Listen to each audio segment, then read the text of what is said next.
আপনাদের কাছ থেকে পাইছি, এই জন্য আমি আমার নিজেকে ধন্য মনে করছি। তার সঙ্গত কারণে কলাপাড়া, মহিপুর, রাঙাবাড়ি শুধুমাত্র এই এবিএম মোশাররফ ভাইয়ের ভোট প্রার্থনার জন্যই আসিনি।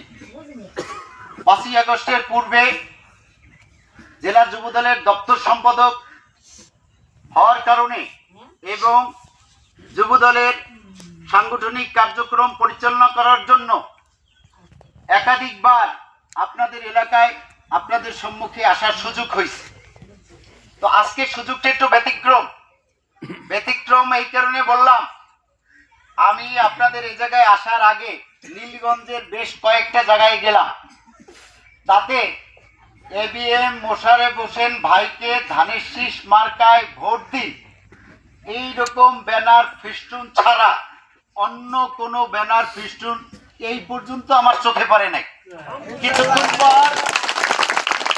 অল্প কিছুক্ষণ পরেই মাগরিবের আজান দিবে, আমি একদম সত্য বললাম যে আর চোখে পড়ে নাই। কেন পড়লো না, কেন পড়ে নাই, এই জায়গাটায় আমার প্রশ্ন না। আমার প্রশ্ন হচ্ছে 17 বছর একটা ফ্যাসিস্ট সরকার ক্ষমতায় ছিল, 17 বছর একটা সরকার ক্ষমতায় ছিল। 17 বছরে আপনার কয়টা ভোট পাইছেন? আপনারা কতজন 17 বছরে ভোট দিতে পারছেন? দিতে পারছিলেন? তাইলে এই যে 12ই ফেব্রুয়ারি নির্বাচন নির্বাচন এই যে মা বোন আপনারা সবাই একত্রিত বসছেন, এটা কি বর্তমানে একটা উৎসব মুখর পরিবেশ কিনা? এইরকম উৎসব মুখর পরিবেশ কি পূর্বে ছিল?